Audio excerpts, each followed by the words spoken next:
Don't worry, though. The one I've got for you is American-made.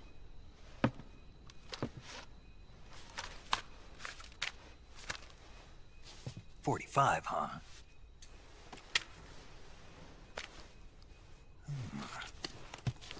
Incredible. Do you like it? The feeding ramp is polished to a mirror sheen.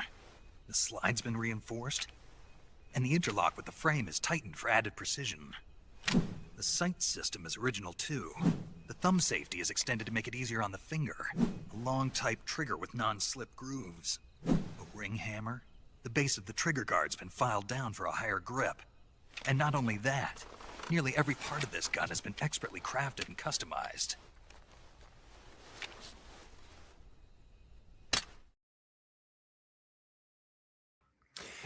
Good evening, ladies and gentlemen. What a great Thursday night it is. I already have some people in the chat. This is so cool. It's so cool to see people in the chat, even though I'm just fucking around. Thank you, guys. Salutations as a Series of Bats. What's up, Series of Bats? Thanks for being here, man. Zombie Boy says, who drew the thumbnail? Zombie Boy, that was actually Claudio Sepulveda, my artist on Phenomenon, all the Phenomenon 1999 stuff. I don't know why I said it like that. 1999. Phenomenon 1999, Claudio Sepulveda. He does all my stuff for me, except for Phenomenal Tales 2, River of Blood, which is, of course, the amazing Peter Gilmore. So, yeah, I just had Claudio do a little... I might as well show it. Might as well show it to the chat here. Let me share it. I had Claudio do a little... he's getting back to work for me on the comic, but before he did that, I wanted him to do a little Warhammer 40K stuff for me. Oh, wow. Okay, look, guys, I'm sorry. You got to give me 1 second. My old man is calling me literally right now. I don't want it. I'm sorry. I need to take this. I'm so sorry. Got to call him back. I'm going to share a fucking other video I did. I'm going to find something quick. Oh my gosh, I'm so embarrassed right now. What am I? Can you see? You can't even see what I'm doing. Okay.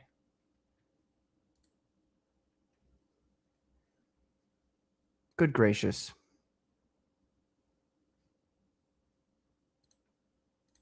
This is like the worst. This is the worst opening to a stream I've ever had in my entire life.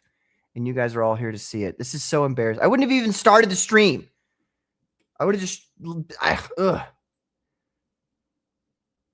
Sorry, it's just when your parents get older, you know, you don't ever want to... They call you and you're like, okay, I can't not answer this. I don't want to not answer this. So let me play a little clip from this video that I made that was... it's essentially like a Hanna-Barbera type cartoon that I was trying to do with the World's Greatest Comic Magazine, which was a homage to the Lee Kirby Fantastic Four comic book run. So I hope you enjoyed this, guys. I'll be right back. I'm so sorry. It'd probably be useful if I, unmuted it or played it.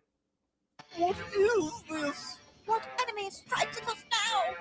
Who will protect us when Atlantis' mightiest warriors fall before this monster like children? Not Atlantis' mightiest warrior by far, lady. Prince Nabal, Atlantis is besieged. Who dares? The surface dwellers. Who else possess such gall? They shall pay for this treachery at the hands of the avenging sun. Too many times have I raised my people's hopes only to see them dashed by the air breathers. Namor says, no more! This creature is a formidable one, but none may stand before my power. Witless being, you tread where Namor rules supreme, and his power is unmatched! By the depths, a robot of some kind had barely scratched its surface. I will follow him and learn who is his master. But the Prince of the Seven Seas isn't aware that he's being followed. As I suspected, you are the creation of land dwellers. Once again, Atlantis is the victim of the broken promises of those who live above the waves. That will not save you, machine. Even above my beloved ocean waters, I am unvanquished. You will be destroyed. Wow! Did you see that? That's that submariner guy. Skipper? I see it, Mr. Henry. Ocean Queen to anyone. We are in distress. Repeat, Ocean Queen. We'll head back home. We've learned all we can from the remains of the Thinker's Lair. Suits me, Reed. I miss Chris already. And speaking of your paramour... Reed, there's a situation you should know about. The submariner is battling a giant robot on the shores of Bermuda. There are innocent people in danger. Namor. Changing plans, people. We're going to check this out. We're going to Bermuda? And me without my shorts. South by southeast, Johnny. What's old Fish Face up to now? Only battling for his life, Blue Eyes. Yield! Yield, I say! What manner of creation dares defy me thus? The Kree-created automaton, known simply as the Sentry, hurls Namor skyward. Such strength as I have never encountered! To impact with thunderous force against a mountainside, causing an avalanche that buries the avenging sun beneath tons of rock. And as the Sentry continues its unerring advance... Holy cats! It's a Sentry, Reed! Does that mean those Kree slobs are back? Careful, son. As the reckless Human Torch nears the spaceborne machine, his flame is snuffed out by a hurricane blast of air. Ah!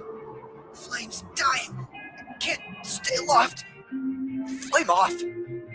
Nobody hurts that little hothead, you crumb bum. That's my job.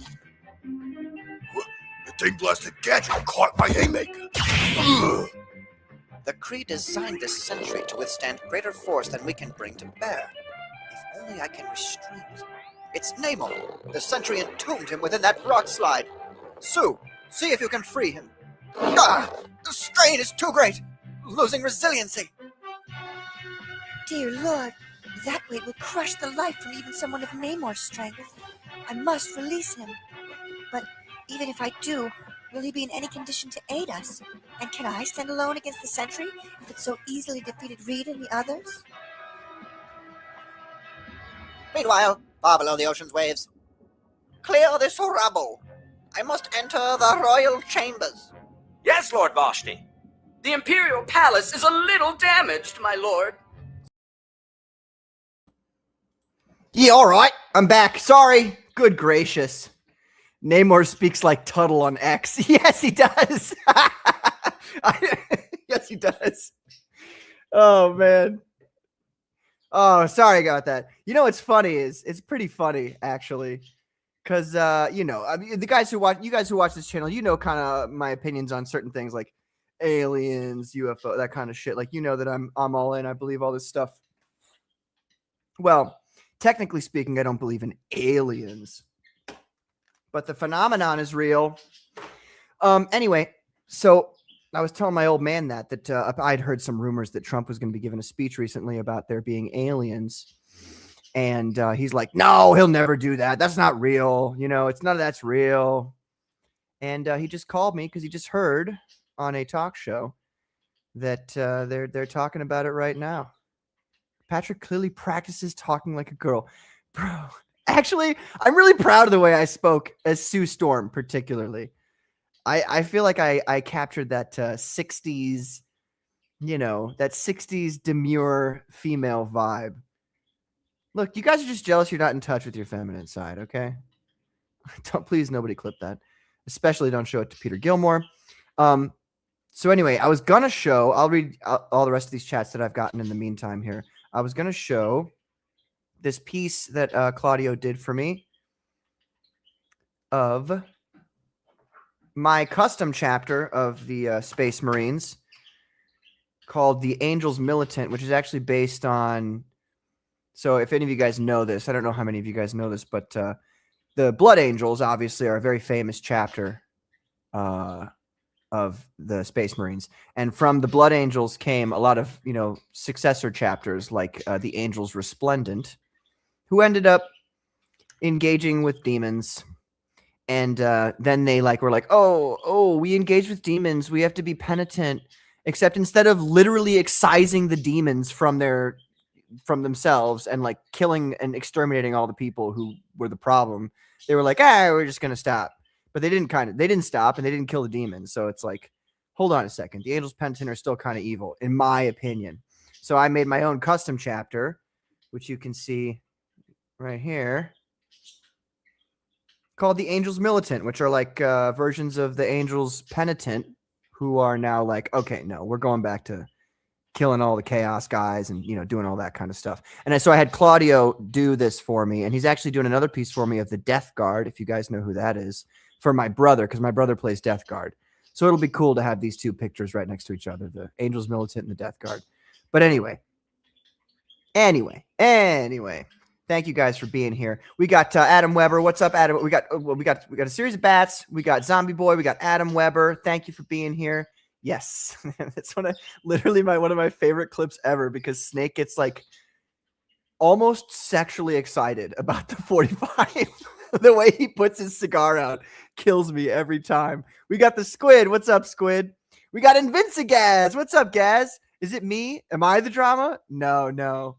It's a little tongue in cheek. This whole stream is a lie. I might talk about drama, but it'll be like real life drama. Like the fact that our world is run by pedophile cannibal Satanists, that kind of stuff. Relaxing stuff. I would be so embarrassed if I was. Yeah. Oh my gosh. So Patrick, did your dad find out you're gay? What's funny? I'm gonna tell you guys this story. You can't tell anybody this. When I was 12 years old, I had looked up women showering. Because I was like, what do women look like? And literally, my mom and my dad called me into their room one time. They're like, Patrick, did you use our computer to look up women showering? Or I'm sorry, excuse me. They said, Patrick, did you use our computer to look up men showering? And I was like really confused for a second, because I was like, wait a minute. Shower? Wait a minute. So I was like, no. And then they were like, why do you seem like you're lying? So I explained to them, I was like, I looked up women showering. And I literally told them the whole truth and nothing but the truth. So help me God. And my dad's a lawyer, so he does that whole, he knows how to question you to get the answers out of you. And it was really funny, because now I think it's probably one of my sisters. At least I hope it was one of my sisters. Fuck. 100% clipping. I'm going to send it to Cynic. No! What's up, Bootlegger? Thank you for being here. We got Stormtrooper Julian Caesar. Man, you guys came in at I've just had the worst opening to a show ever. What did I just click into? It says Glass Machine. Sure. Oh my God. Look. You guys, I've already told you all the stupid shit that I've done. Well, not all the stupid shit, but a lot of stupid shit that I've done that's embarrassing to me. I'm really not afraid to be embarrassed. You'll always know, because I'll just be upfront about it. Glass Machine, Patrick's people are so drama prone. Yeah. That's what we do here on this show.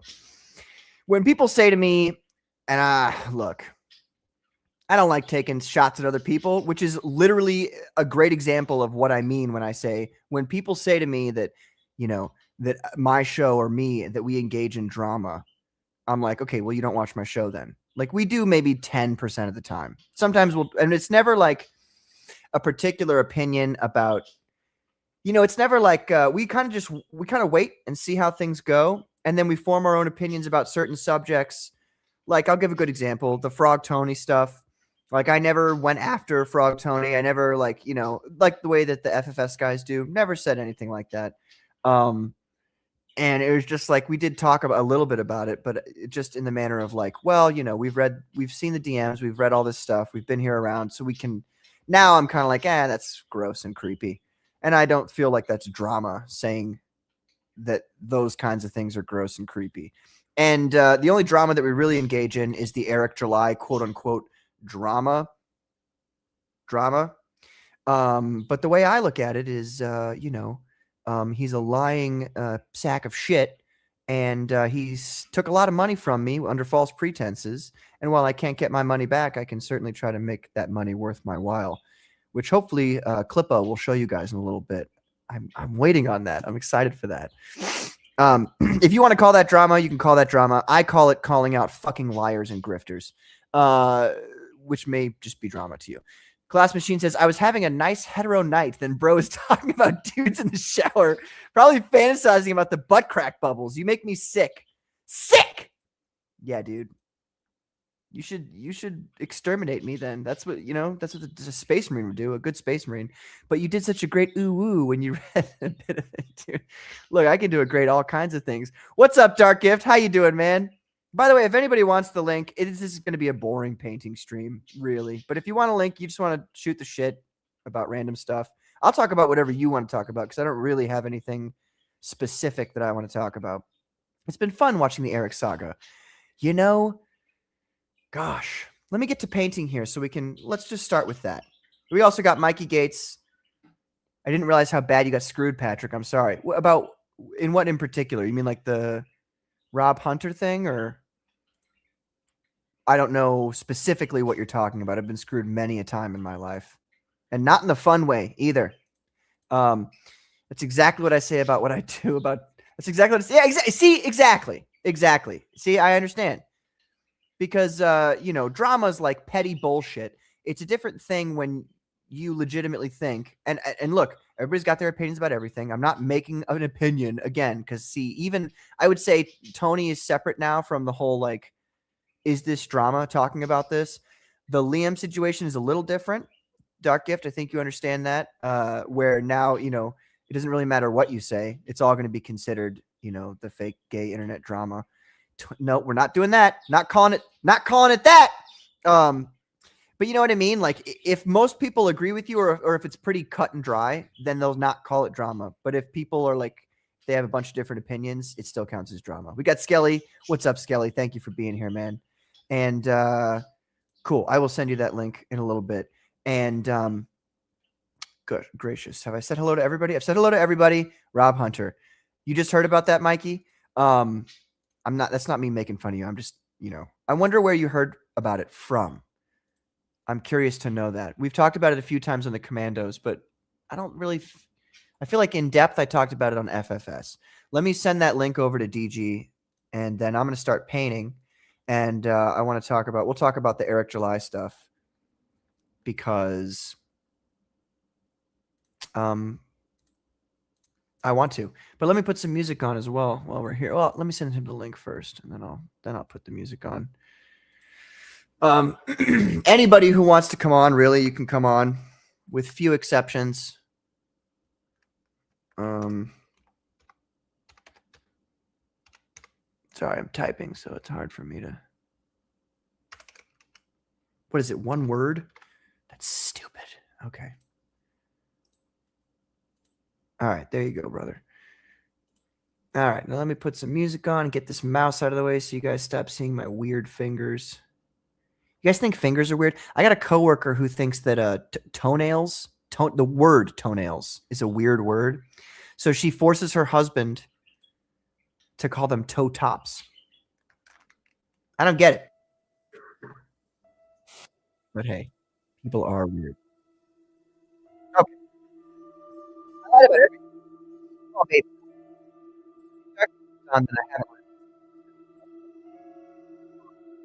But I mostly did that to take a jab at the Don for saying that my shows are about drama when anybody who's spent enough time watching the Comics Gate Commandos knows that, I don't know, 10% of the time we talk about drama. And the rest of the time we're talking about comic books and promoting people. Ladies and gentlemen, I'd like to introduce my first co-host for this evening, Frederick Guimond. What's up, Frederick? I'm always the second co-host, regardless. Yeah. Here's my second co-host. My first one's not coming tonight. But right. My second one's here. How you doing, Patrick? Good, man. How are you? I'm doing great. It's good that you're drawing. It's nice to, hopefully Dark Gift can do some coloring too, maybe, if he wants to, when he comes on. So we can have full-on art. Just doing some art. How's your week been, though? Sorry, I think you spoke at the same time I said nice. I'm sorry. How's your week been? Oh, the week? I got a lot of stuff done. I finally got like my shit back together with my car. Like I had a lapse in registration, so I had to get the car inspected, and I went to the equivalent of the DMV over here and got that taken care of today, which is a weight off my shoulders because it's not super complicated thing, but it's super expensive and it takes a long ass time. Yeah, it does. Ladies and gentlemen, please welcome Dark Gift with this. I love this image of you. I do too. It totally looks like me when I was 18. I don't know how they did it, but they fucking nailed it. That's perfect. It's great. That like, judgmental side eye. Like I literally, if I went and pulled up like a picture of me from when I was like 18, 19 and put it right next to that, you'd be like, God damn, that's fucking exact. I think I have seen a picture of you as a young person once, I think. And Yeah, I showed a video we were on yes, Ben that's what it or was. FFS. Yeah. Everybody watched the video of your old band, and then I played a video of, cause I think the only thing I had on my computer was my high school band. I don't think I have anything else on here. Yeah. I mean, they even got the blue flannel. Yeah. It's so cool to see that, especially, I mean, I don't know that it's going to be the same. I think like you guys who were coming up during the 80s and 90s, seeing stuff of you guys is so cool. But like looking at, I don't know, like I don't go look at my old pictures and go, I only say, wow, I was really skinny. Other than that, I don't really, it's not cool. Like, it's not like a different era. Right.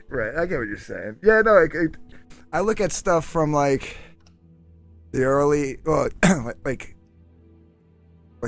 early 90s differently than I do when I look at stuff from like even like the late 90s, early 2000s. It's like a total, like the pictures look different, the videos look different, everything looks different, There's just more nostalgia with the older stuff, I think. Yeah, I don't know. Do you think, I feel like the world was different then, though. I feel like there was a little bit more optimism, a little bit less, I don't know. Oh, no, yeah, there's always something to be depressed about. I mean, like in the 80s, it was acid rain. It's always close to the end of the world. Wait a minute. You could stand in the rain and get high on acid in the 80s? You think we got through all that? That's why it was so cool. I remember the acid rain scare. And it was the meth snow and the cocaine snowstorms. We had we had the Skag mudslides, and it was horrible. You know how crazy the 80s was? the 80s, like, all right, so picture this, you're 4th grade, 5th grade, that's like the middle of the 80s, 85, 86, 87, around there. Mm-hmm. And they bring you all into the rotunda or the auditorium or whatever, and they sit you down and they hand out a sheet of paper, and it's got like this police sketch drawing of some dude with his description next to it, and it's like driving around in a white van, and they basically tell you, watch out for these guys because they giving out free candy, and then they tell you the horror stories about what they're going to do to you. You'll never see your family again. Boom, boom. These are your teachers, right? And then they go, all right, guys, it's 3:15. Head on home, and they put you right out into the street. You're right. Good luck. Everybody's your parents wouldn't get there like until a couple of hours after you got there because you were a latchkey kid. Yeah. And both your parents were working.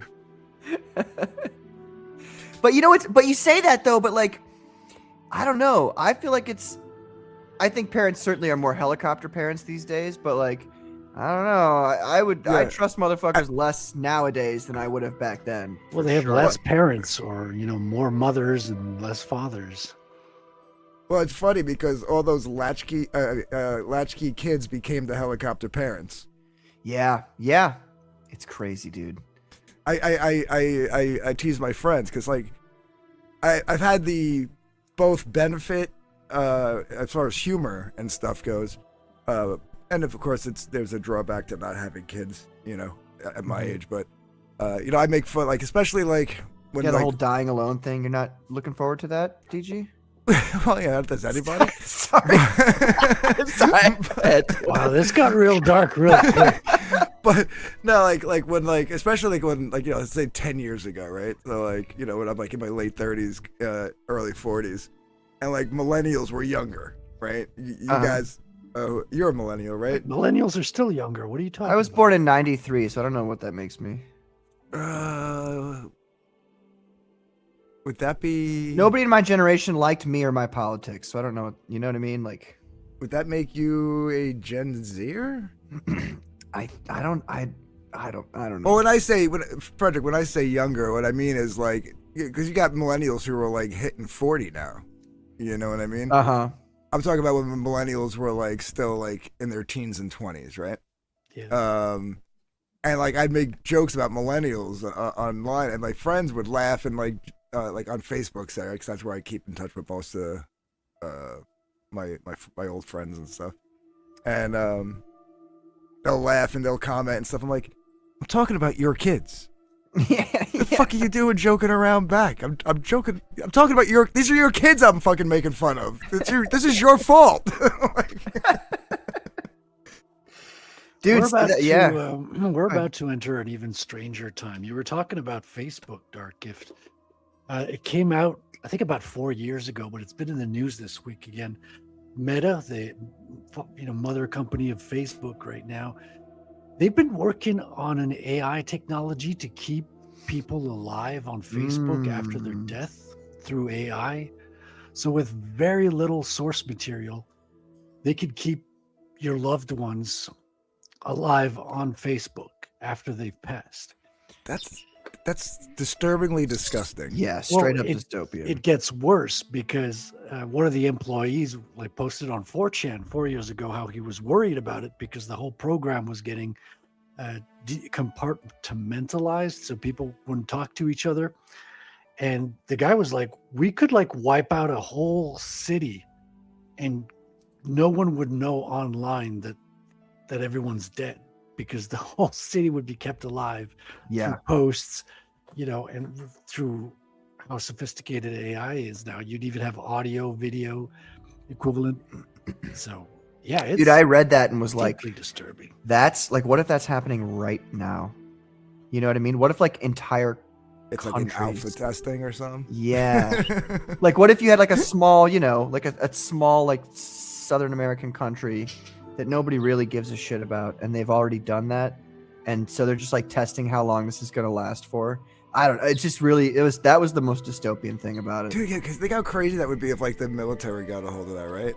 Like the military goes into another country. They have a hold of it, bro. If they knock on the door of Meta, they have it. Right. I'm saying when it's perfected. What I'm saying is if they're still working on it, maybe. But the U.S. government's like, you know what? There's a bunch of guys in that village in that third world country that we don't like. I just want to take out the whole village, but I think that would be noticeable. Right. Let's just set up all their Facebook accounts to make, to make it seem like they're still there. Yeah, it could be really dark, man. They could come in, just kill everyone in Comicsgate, and then we'd all still be making fun of Eric July after our death. How funny would that be? If they killed us all, but then still had us make fun of Eric July, that would be so funny. I wonder what weird lies they would make Liam say. And then I'd be dead, but I'd still be calling them out. Yeah. Oh my God, that'd be so Well, you'd be funny. a threat because you've been mapping the whole CG network, so you know too much, Darth. No, maybe Dark Gift is the plant. He's the one, the CIA's got their grips on him, and they're like, you're going to tell us everything about CG. And then you think he mapped CG for them? Yeah, he mapped him for Dark Gift is a Fed. We're starting that rumor right here. I mean, I can't confirm or deny. Right, exactly. It's exactly what a Fed would say. That's the beauty of calling someone a Fed is the more they deny it, the more it just confirms. The more you think they're a Fed, yeah. Mikey says, I thought you just pulled out a nug of weed for a second. When did I? Oh, when I did this guy? Yeah. Pat, you're killing me. You need to use a painting handle. No, I'm old fashioned. Were it not for this in schools, would white fans have the stigma they do? Probably not. That's where the white van stuff started, was in the 80s. Yeah. Yeah. Skelly says that's some cyber necromancy shit, dude. I know. Yeah. I got a video we're gonna show before the commandos. You know, I like to kind of sometimes show little social media videos. We're gonna show one of those before the commandos. It's quite fascinating just to think about just the way words work. And if you're a conspiracy theorist like me, you know, the enemy uses symbolism. They like to put what they're doing out in front of you. Because if you take it at face value and you just do the thing that they think you should do, that's a powerful thing for them. But we'll discuss that in the commandos. We don't do that tonight. Baki Kaviris says, "Hail chat, what's up, Baki? Thanks for being here, brother." Mike and Skelly says, "We're inside Project Lazarus right now, making a new Project Lazarus to cyber necromantically resurrect the profiles that got deleted from our Project Lazarus file system." You know, it's funny that whole like making people immortal through science.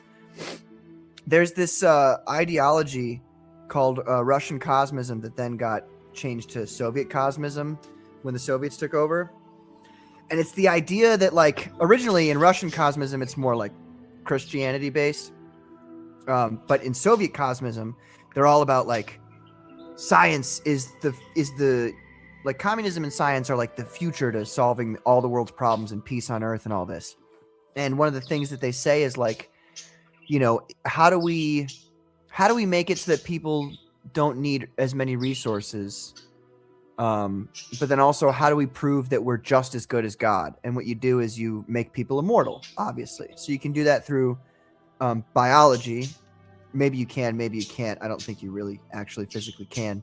But then I just think it's interesting how that idea of immortality through social media is a thing that we're talking about now. And it was talked about back then in a very theoretical sense, because obviously they had no idea about any of the technology, you know, that we would be capable of.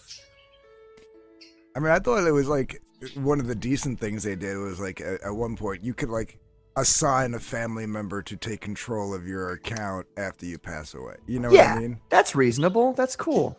Yeah. So this way, and then they could turn it into a memorial page or something. But at least this way, like, because like, you know, God forbid something happened to my sister. I don't know every single one of her friends, but they have a right to know that she's no longer around. You know what I mean? Like, so like I can get on there and go, you know, it's with this, you know, the whole, the basically the scripted, you know, it's with a heavy heart. I have to, you know, blah blah blah. Yeah, you always see, you know, and all that, and it gets the word out to people, you know. It does get a little cringe at times, though. Like, so I knew this girl in college. I'm not going to say her name, but I knew her, and like, I thought we kind of had a connection because she had open heart surgery, I had open heart surgery, and she was hot. So I was trying to hit on her, you know, and she was not into me. I think because I was just a total loser in college. Not that I'm not a loser now, but you know, and I didn't know this until, I don't know, 5 years ago. But she had offed herself. You didn't know until 5 years ago that you were a total loser? No, I knew that all my whole life. But she had done the, you know, she'd removed herself from society. And, you know, I don't know. Looking back, maybe I probably kind of saw the signs there, but it's still sad. And but the thing is like people use her account to make posts like, I don't know, it seems like tri-monthly, you know, still miss you so and so, like, you know, you would have said this, you would have loved this, and it gets to a point where it's like on her wall, like on her page, right? Yeah. Because I was on Facebook a long time ago, and then I quit Facebook in 2014 because I was sick of all the shit. In St. Louis, there was a whole bunch of racial tension and stuff going on in 2014, and I was just like, I don't need this in my life, so I quit Facebook. I just stopped, you know, going on it. Not that I deleted it.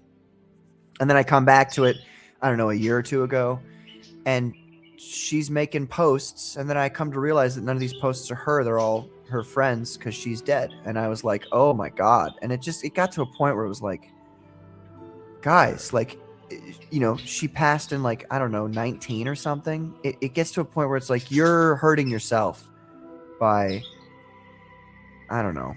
Yeah, that's one thing if you want to like just like when their birthday pops around, you want to like maybe say something or even just throw like a picture, like a random GIF or something up there. You know what I mean? Yeah. But yeah, at a certain point, it's like when you're posting from her account frequently, more than once a year, it just gets to be a little.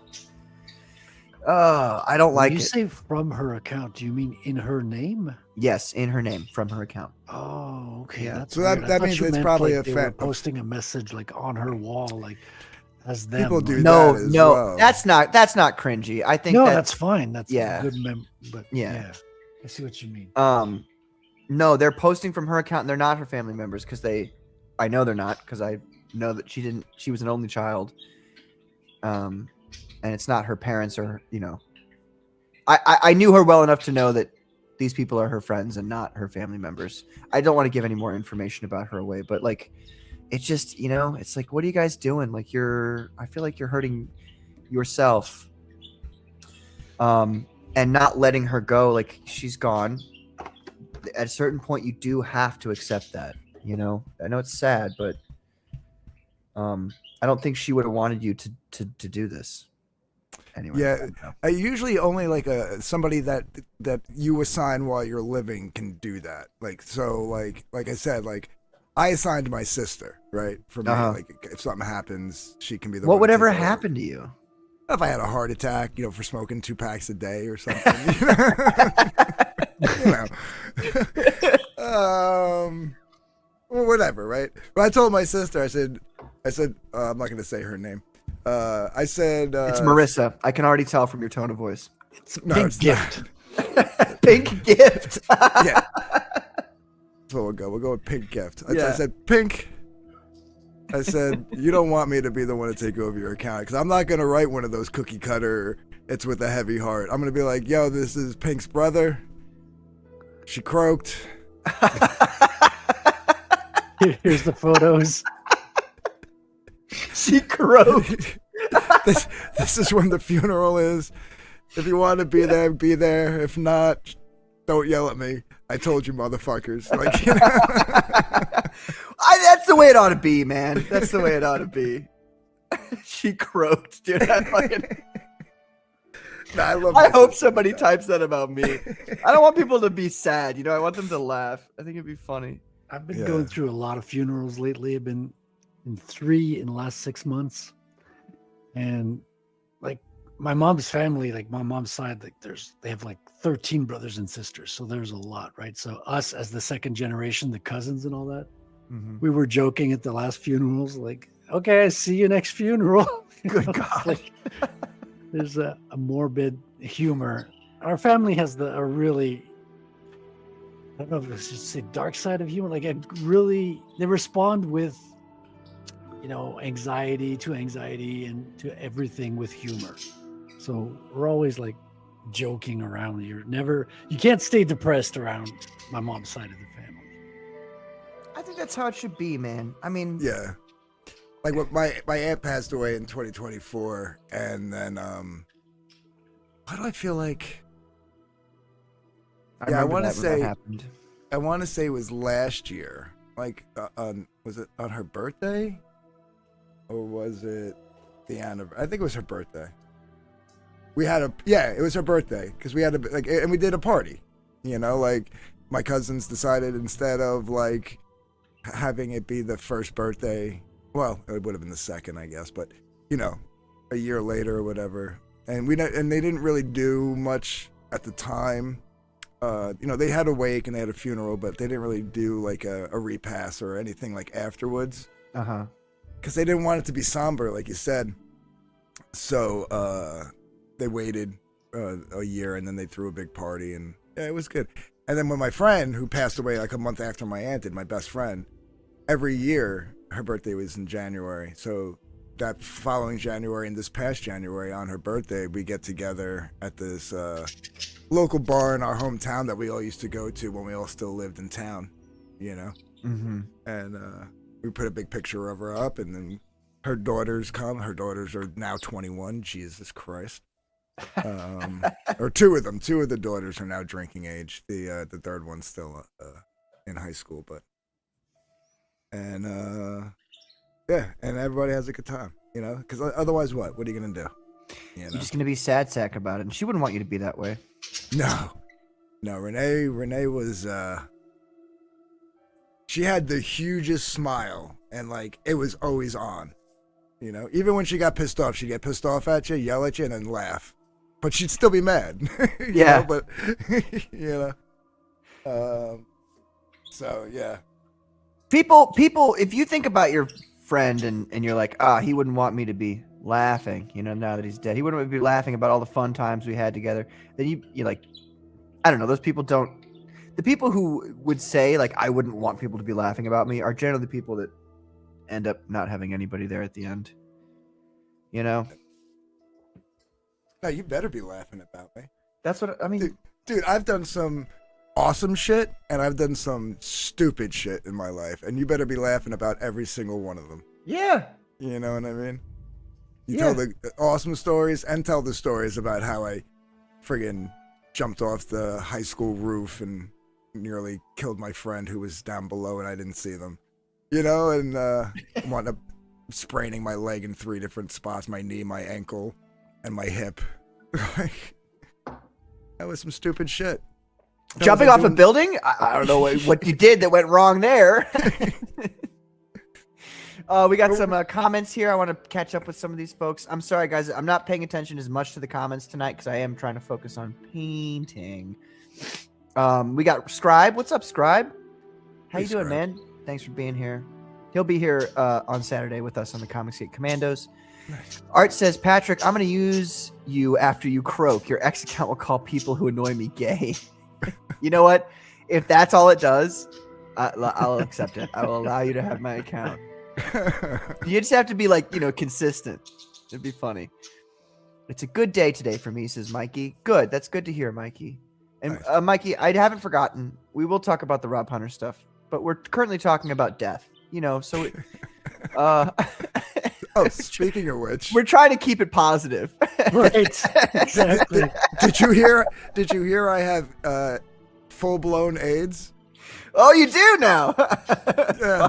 Oh wow. You finally got it. I haven't seen him say it, but like my DMs blew up about an hour ago, and people going, Liam's driving around with his family, talking about how you got diagnosed with AIDS. I'm like, what? Now, Dark. I haven't come down any side on either side of that. I laugh at what you guys say because I think it's funny. Mm-hmm. I never ask people to take my side. No, I'm not. I'm just saying, people listening at home. I'm gonna laugh at things that I find funny. Okay. It's nothing personal against anybody. If you all are like, why does he think this and that thing about this interpersonal drama thing on the internet? You guys, literally our country and the entire world is run by satanic pedophile cannibals. I have bigger problems that we should all be focusing on than fucking internet drama. So I laugh at things that I find funny. That's really all that there is to it. And I despise things that I find to be despicable. And I'll say that when I feel like saying it, if I feel like saying it. But anyway, I just want to put that out there. Dark Gift, nothing against you. Anybody listening who is angry at Dark Gift for what he says about Liam, nothing against you. I'm just, we're going to talk about drama tonight, so. Wait, should I be angry at somebody? No, no. This is kind of a passive aggressive stream on my part because the Don said that I do drama streams. And, I don't do those. And so speaking of Don, I reinstated the default letterer as Eric Weathers. Yes, perfect. So, thank you, Don. The guy is so negative. He needs to. Nah, look, he apologized. He had a bad day. But dude, I see him all the time being so negative to people. Brother, relax. He has a lot of bad days. I'm sure he does, but we all have bad days. When you've had open heart surgery and then cancer and then numerous other things, then you can fucking talk to me about your bad day, brother. Okay? We're not doing that. I'm not going to do that with you. You're on the fucking internet. You're supposed to be an entertainer.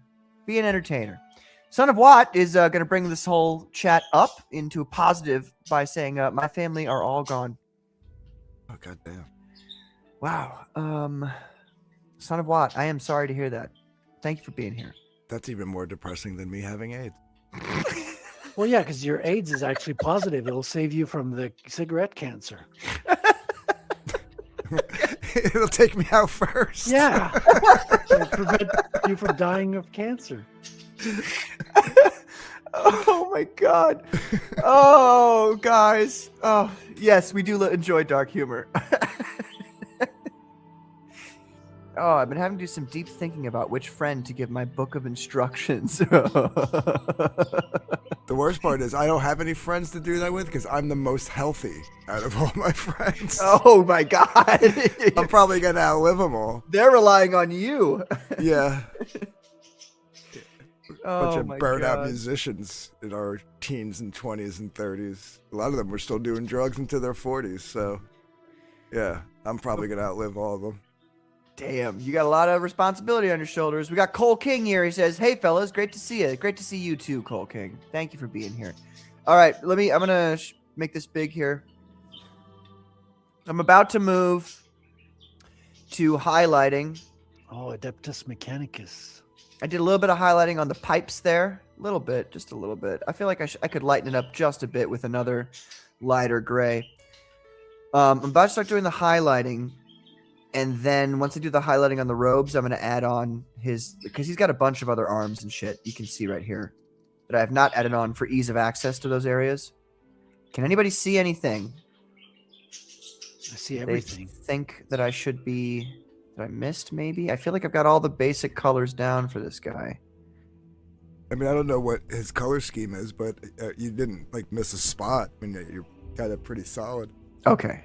Well, these are the flats, right? Yeah, they're just the flats mostly.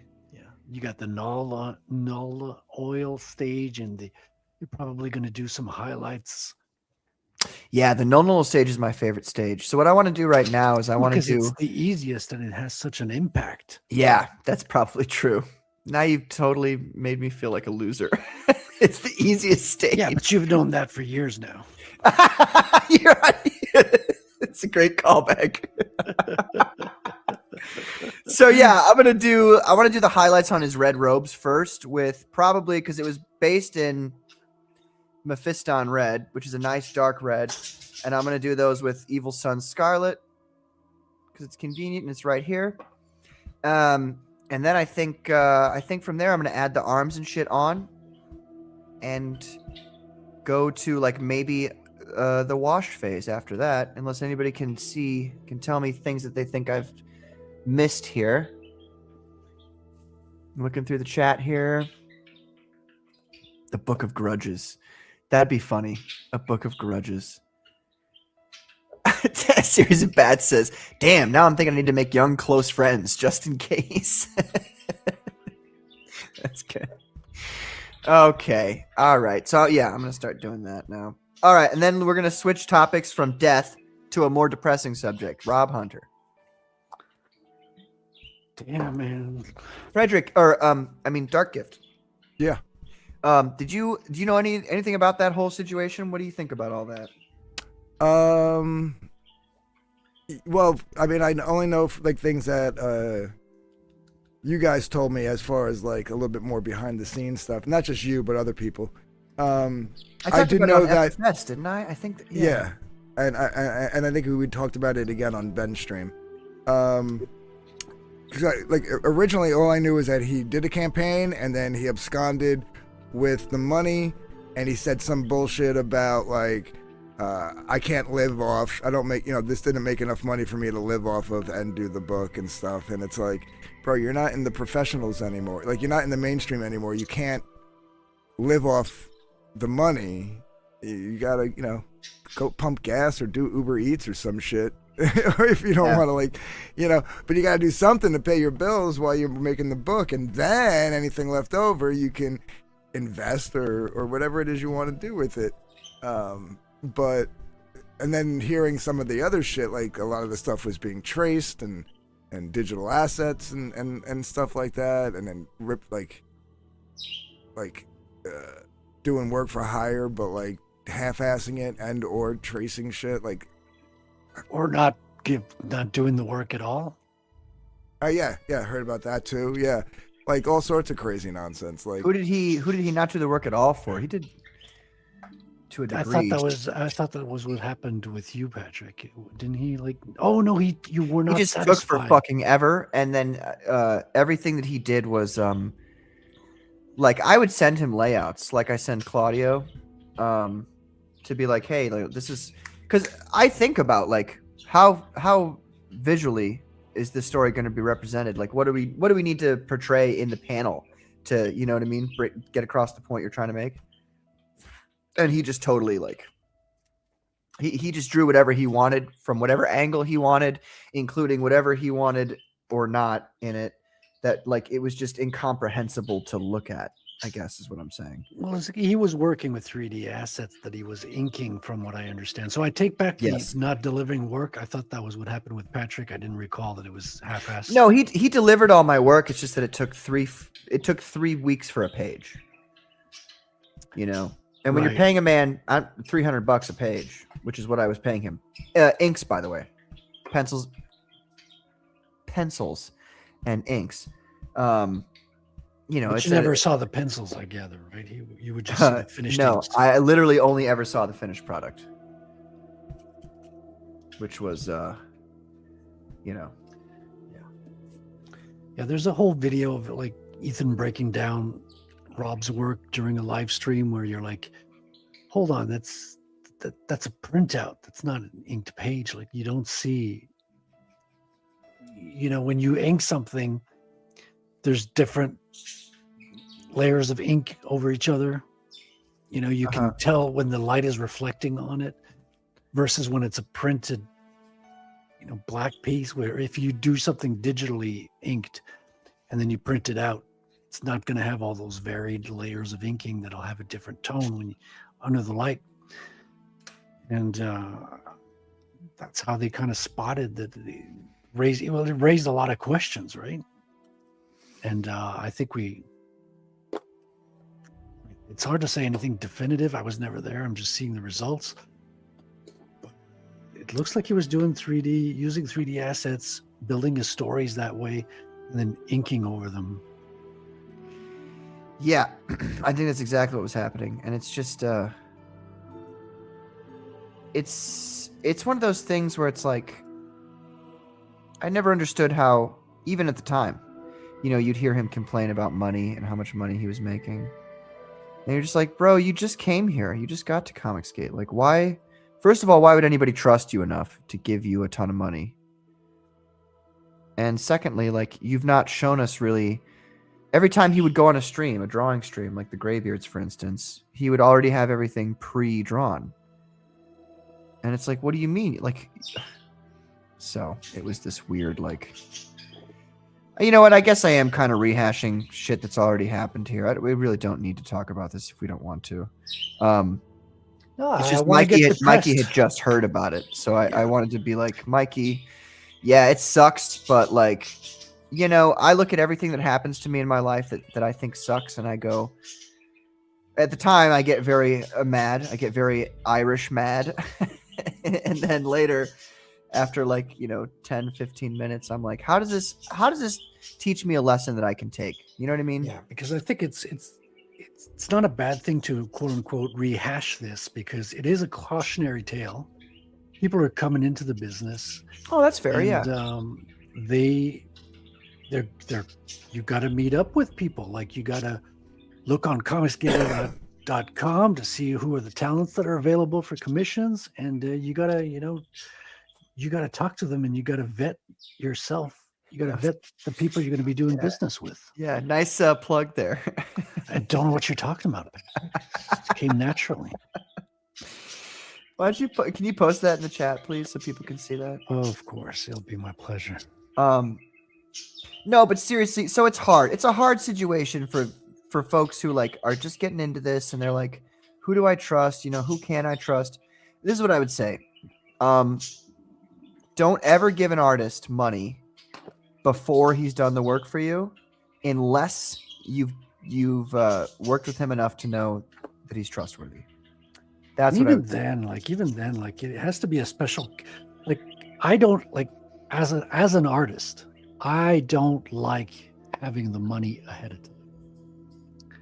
I'll tell you why. Psychologically, it removes the incentive to finish the piece. Mm. I mean, yes, you have your sense of responsibility and pride and reputation. Maybe some people those are have all those. some people respond to that stuff, and you still are driven by that, but you're removing the big driver, which is the transfer of wealth, the money, the payment. And if the artist does need payment ahead, do half and half. It's like, okay, I'll give you half, and especially if you're doing sequentials, you can pay them per page. Like when pages come in.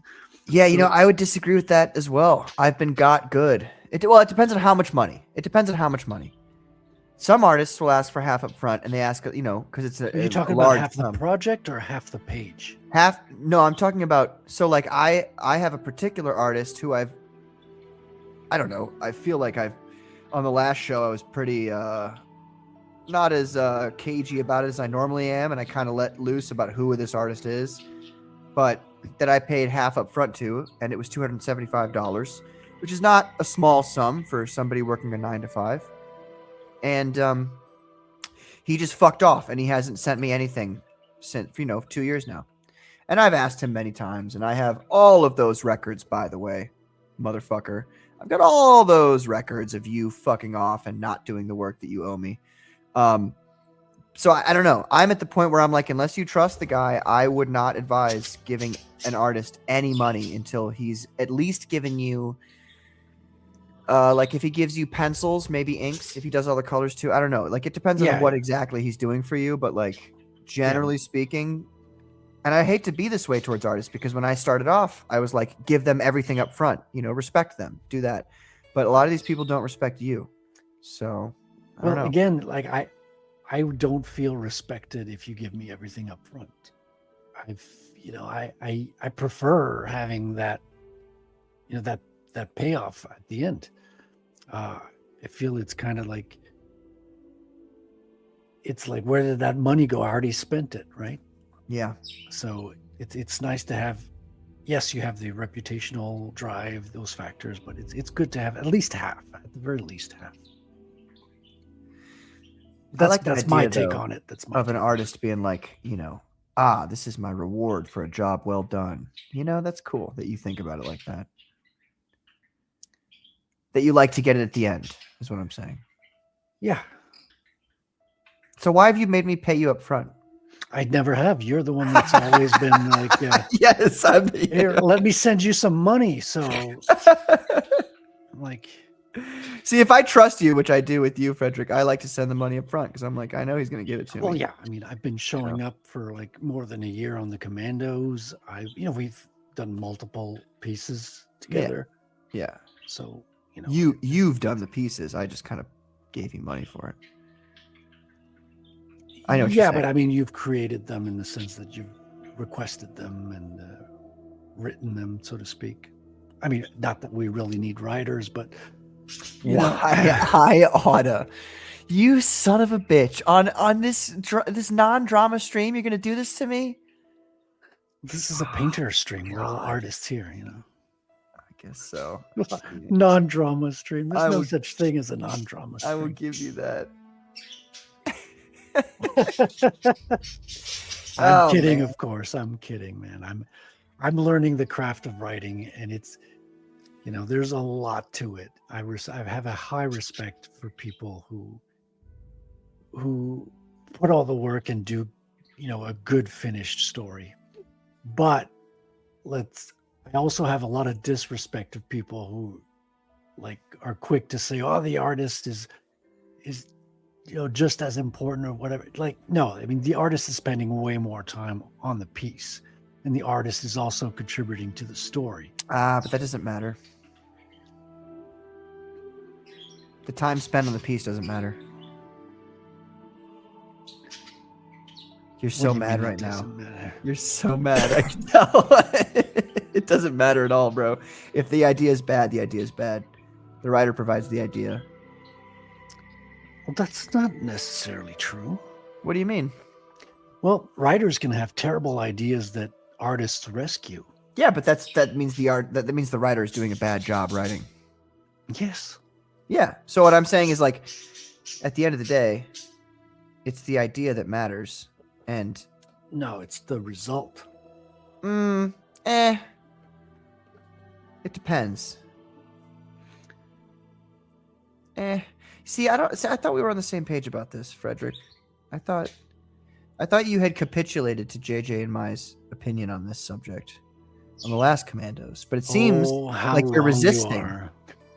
Yeah, it seems like you're resisting. And, I don't know if you know this, but I've been said to run my show with an iron fist. And, well, there is a lot of fisting going on. God damn it. Let me see. Let's check in with the chat here. Oh, we got Katie Did, ladies and gentlemen.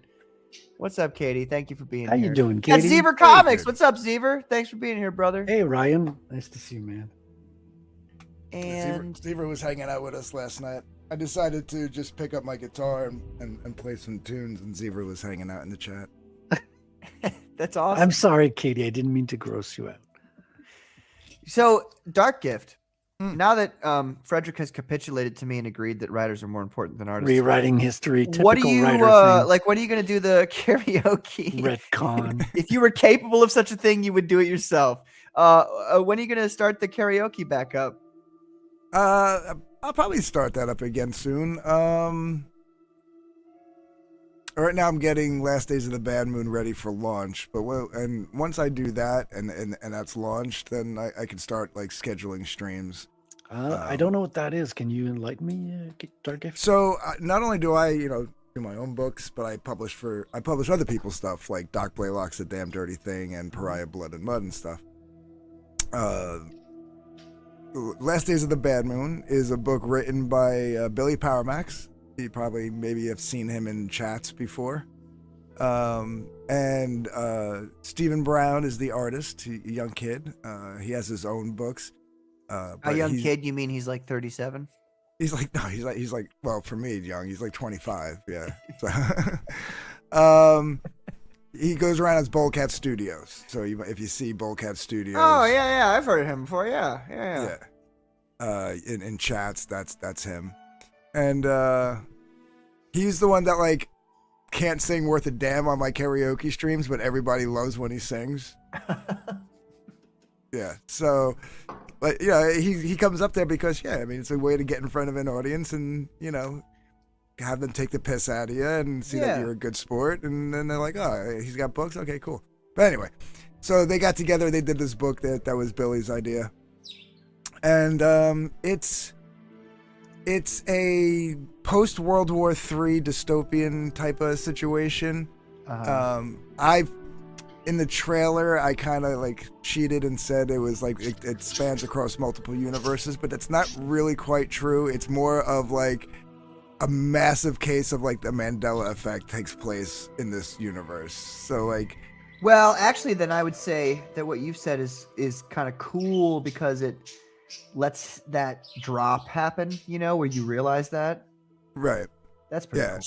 So, and it's this guy who basically him and his group of friends, one of them being Joan of Arc. I'm not going to explain how she fits into the story because you got to read it. Jeanne, love that character and historical figure. But basically, like the elites, the Hollywood elites and stuff like that, have all turned into literal vampires, and the government and the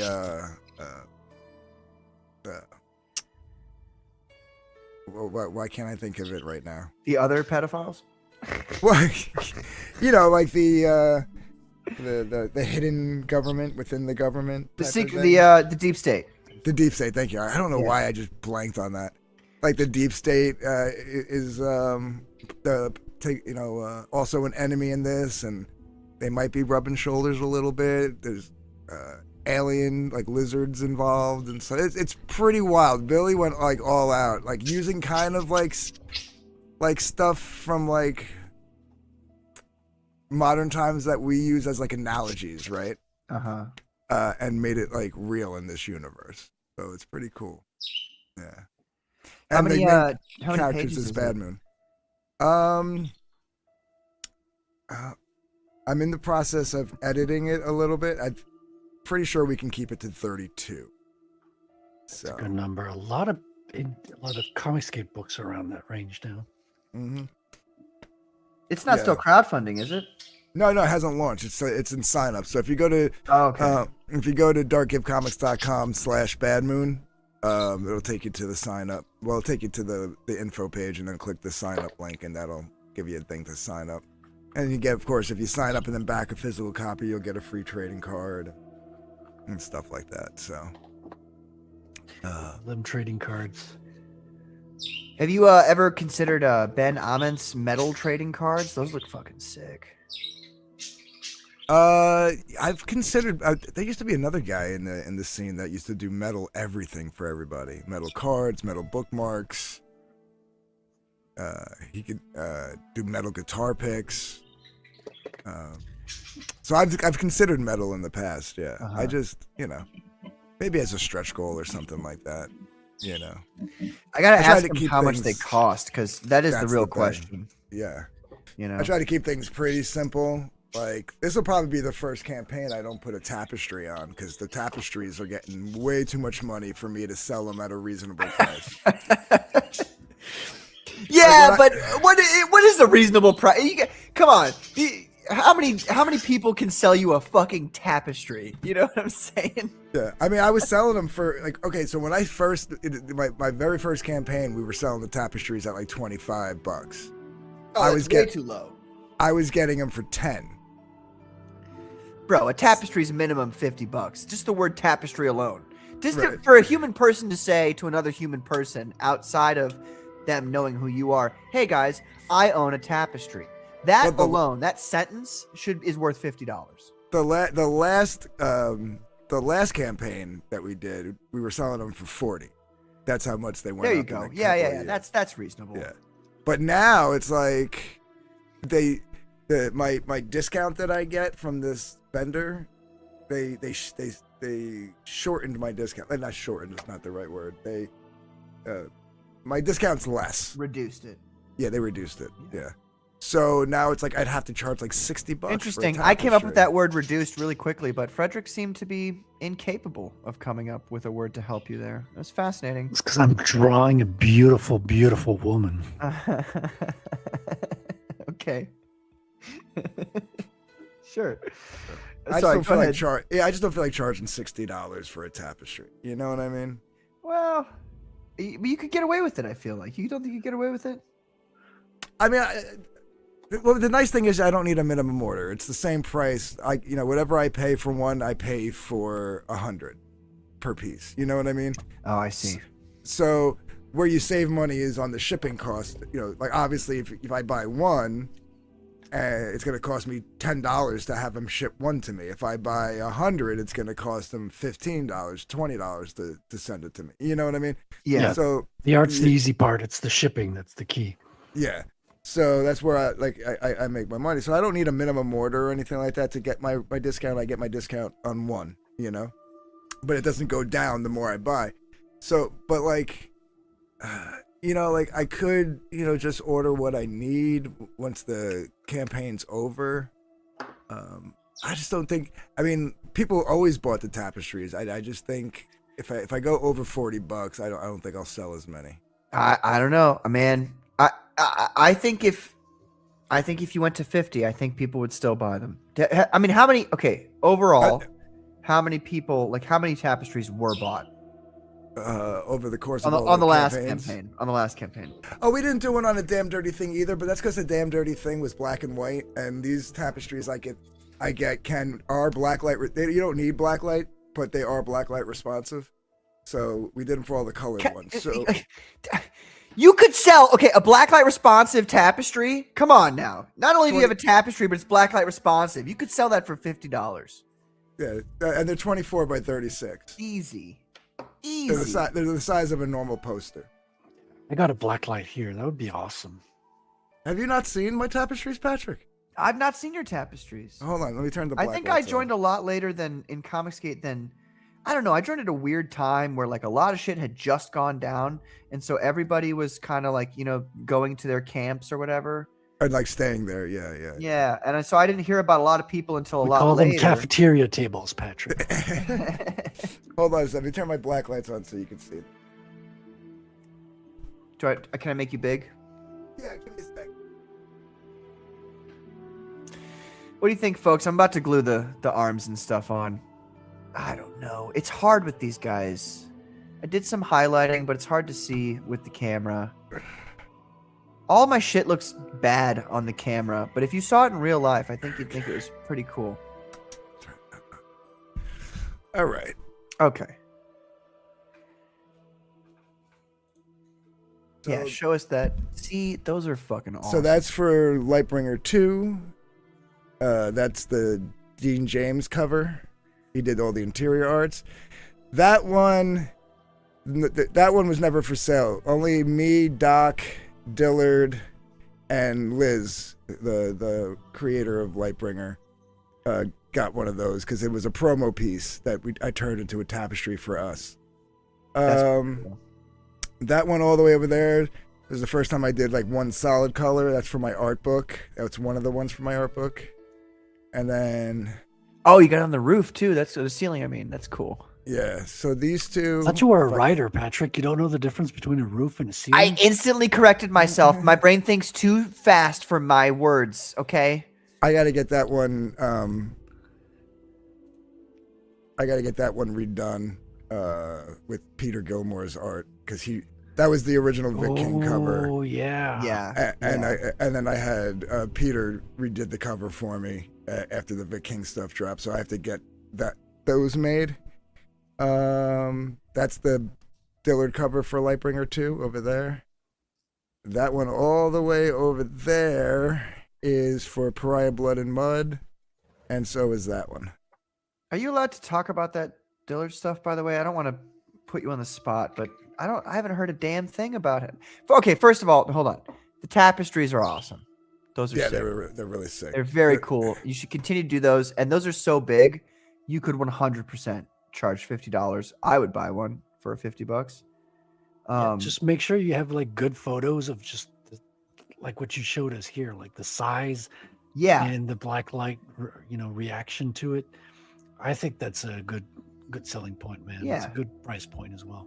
Yeah, and they're easier to ship than posters. You don't have to buy a tube. You don't have to just fold roll them up, right? And it doesn't matter. Yeah. I fold them up. I put them in a comic book baggie, slip them right in the Gemini with the book. That's perfect. And it actually probably counts as like extra padding for the book. Yeah. That's amazing. So how do you mind if I ask, like, who, is there some company you go to, or like, is it just somebody special you talk to? It's a local, well, I say local. It's a local thing? They're in New York. Yeah. Okay. So it's not like... I order, if I order one for a proof, which I always do. Mm-hmm. If I order it on Monday, I'll usually have it by the following Monday. If I order a bulk amount, like 40 of one, like on the Lightbringer 2, we had 2 of them, right? More people ordered one than they ordered the other, so I ordered like 60 of one and 40 of the other, just so I could always have a couple also after the fact to sell. Yeah. And that'll usually take about maybe 2 weeks. Yeah, for a bulk order, a week and a half to 2 weeks, depending. I learned not to put the order in on the weekend. I learned to put it in on a Monday, as long as it's not a holiday Monday. Yeah. Why is that? You would think if it was on, then he would get it immediately on Monday and then do it on Monday. You would think, and it's probably the same thing. It's just, for me, if I put it in on Saturday, because I don't think they work weekends. So if I put it in on Saturday, they don't start working on it till Monday anyway. In my head, I'm waiting 2 extra days. So it's more for my own, okay. Yeah. I get that. Yeah. Yeah. So if I put it in on Monday and then I get it the following Wednesday, I only waited a week and a half rather than almost 2. Right. Yeah. Life hacks. That's like when you do push-ups and you're like, I want to do 30. So then every 10 push-ups, you restart at 10. You know, so you're just like, I got to keep going. You know. Am I an Evil Ernie guy? Evil Ernie's pretty cool. I like Evil Ernie. Yeah. What are they saying in the chat there? I'm not looking. Art Hida was asking me if I was an Evil Ernie type of guy. I wouldn't say I'm a huge fan, but I like Art Hida. Is it Art Hida or Art Hida? And he just said that, so now I'm second guessing myself. I always said Art Hida. Maybe I'm saying it wrong. I've always said Art Hida. I don't know. Maybe I'm wrong. I mean, I know his real name, but I'm not going to say that to everybody. Let us know. Did I get it correct or did Patrick get it correct? So what did you want to know about Dillard? What about Dillard? How is he doing? Does he exist? What's going on? Yeah. He exists. I just spoke with him. We were in a back room while he was working on a book that he got that he's working on. It's not his. He got, he's just a paid artist. Yeah, I know he's working on some new books here. There was one that I saw recently that was what was that called? It's public right now, so I know he is all right with people talking about it, I guess. Gosh, you told me the name too, but I don't remember. So I don't know if we're talking about the same one. Yeah. Well, hopefully he's getting work. That's really all I care about. Yeah, he's doing good. He was just taking care of some family stuff, which I'm like, I can't. That's not for me to talk about. And yeah, for sure. And I don't think he's been in the mood to stream. And I haven't been doing any streams where he can pop on. Like, I know he liked being a co-host on like Cockfight, like he enjoyed that, but I just don't think he wants to do his own streams anymore. So yeah, he's just doing his thing. So what with Cockfight, is that just a matter of like, because I haven't seen very many of them popping up here, is that just a matter of like nobody wants to do it? It's like herding, like getting artists together is like herding cats, man. Like, and I have to have the time too, so I'm not blaming it all on everybody else. But like, I actually had one lined up where it was Bancroft versus Camel Moon. They both were in it. I always put a group DM together with me, Dillard, and the two contestants, and it just fell apart. I've been trying to get the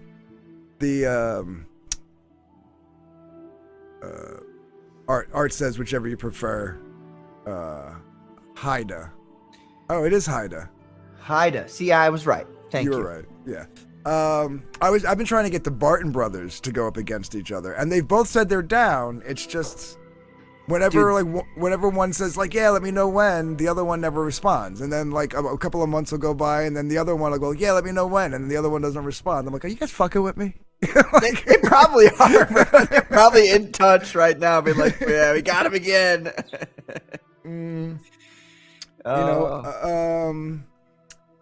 We should. You know what you should do though? Like, I know you want, because it obviously brings more viewers to your channel, but like you should have like, I don't know. I always thought it would be funny if you had like non-artists come on and do it and just try their damnedest, and you still have the rules apply, so they're still totally fucked no matter what happens. I'm desperately trying to make a picture. I've done like, and I was gonna do it again. I've done like people who do a more like obscure, like real like indie style art. Like one of the second one I ever did was Narwhal versus Elasmat. You know what I mean? Their both of those guys suck. Hey. Yeah, that's right. They're both really, really talented in the style they work in. Don't be bringing me into your drama. Wow, you're good at making up fiction on the spot there, Dark Gift. I did that purposely to make you uncomfortable. I get it. They're on the outs in CG now. I get it. No, I like legit. Like, I have my own beef with one of those people, but like, I only said that to make you uncomfortable. I'm sorry. Which one are you talking about? I'm sorry. Hold on. No, because Art says real talk. Dylan needs to fulfill his campaigns or update people. His ready to print FMC campaign is. Oh, you're talking about the Buckler, the Buckler collected edition. Yeah. Well, that's partly on me. I do his fulfillment, but like, because he was dealing with family stuff and I didn't really know what was going on, so I couldn't say anything on his behalf. You know what I mean? Like, it's not really for me to say. He never, he didn't give me the print files. Yeah, that makes it kind of A- hard and- for you to and, fulfill. and I didn't reach out. Like I didn't say, "Hey, what's going on?" While you're doing what you're doing, do you want me to work on this? I didn't do any of that. So How you're a monster for not reaching out to him during his terrible family issues, and Dillard's not that type of guy. Like, No, you know what I I'm- mean? I'm- Like, I'm fucking around with you. I'm joking. yeah, he when he wasn't around for a bit, I reached out and he told me what was going on, and it was very vague and like very matter of fact, and I didn't ask questions. I said, "Cool, let me know when you're around," and that was how I left it. Or if you need me for anything, yeah. Art, by the way, I'm not trying to make light of the fact that you bought a comic and you're waiting for it. Gosh. Yeah.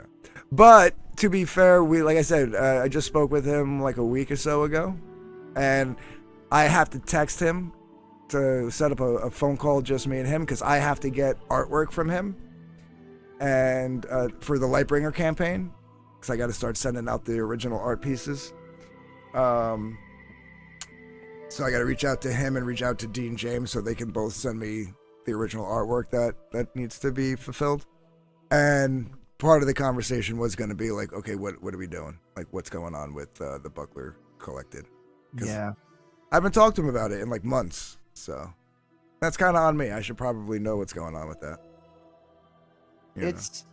Some of these artist guys don't have a lot of good PR understanding. I sometimes feel like, and this isn't me being like, fuck Dillard. I didn't back the Buckler, so I don't really have any, and not out of any particular reason except poorness. But it's just a matter of like, you guys, some of these artists like don't understand when you don't give updates to people. Yeah, it's the thing. I don't have access to his. I'm not talking about you. I'm talking about him. Well, and, I mean, and I understand that coulda- he's been going through stuff, but like everybody goes through stuff. You got to at least say like, "Hey guys, I'm going through stuff. Give me some leeway, please." And then people will be like, "Yeah, sure, dude. Cool. Your art is great." I don't have access to his Fund My Comic account, so like, even if I knew what to say, there would have been no way for me to even go on there and do it. So I could do it on Twitter. We need a Lazarus for artists who are still alive, but like it's the AI that keeps up their personas online so they can keep people updated while they're drawing. But I don't know if he put a time limit on that. I never bothered to look. If he did and it's past that time limit, then I will definitely try to light a little fire under his ass. I'm pretty sure it was a storefront, but either way, a year. If it says it's ready to go and then it's a year, it's like I don't know. I'm just trying to help in the regards. Like I don't care. Like I said, either way, I'm just. I know he was going to. I don't care about Rainbow the Brute because I never backed Rainbow the Brute, so I don't fucking care either way. I've gotten all the things that I've paid for from Ethan, except for Cyberfrog 3, I think. Yeah. Well, so yeah, I'm still waiting on the executive tier of Rainbow the Brute. On Cyberpunk 3 was the first time I didn't get an executive thing because I was like, I can't drop $300 and wait 5 years for it again. Like I can't do that 3 times in a row. I can only No, yeah, it's understandable. So I think I got the original because I think he did 2, but I think it was the original 24-hour variant cover for the opening day. He did a variant cover that was only available for 24 hours. I think I backed that. Yeah, I got that copy for Cyberpunk 3. But yeah, I forgot which one I got. I generally try to go for like the quote unquote vanilla ones. Like I like the ones that are like, if you saw it in the store, this would be the one that is in the store the most. Yeah. So like for Cyberfrog 2, I got the Jay Lee one because. Dude, that's Jay Lee is cover. Man, I'm so glad that I was introduced to Jay Lee's art through Ethan Van Sciver. Really? Oh, really? I had no idea about Jay Lee until I saw grew that, up with and then this stuff. they Yeah, commented. me too. They're like, Jay Lee's kind of got in trouble for doing a piece for Ethan Van Sciver, and I'm like, okay, so who's this Jay Lee guy? And then I saw like the Sentry. I don't know if you guys have ever read that.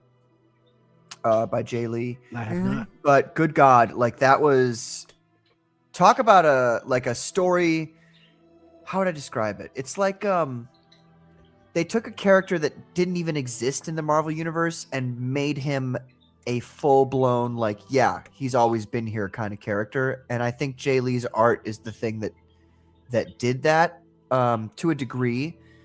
The writing, like without the writing of the I'm just trying to hedge my bets here with Frederick. The writing is absolutely spectacular and brilliant, and it's so heady, and it like twists your expectations in ways, but Jay Lee's art is so at times it's simple, but it's not simple. You know what I mean? Like it feels like it's simple when you're looking at it as a layman.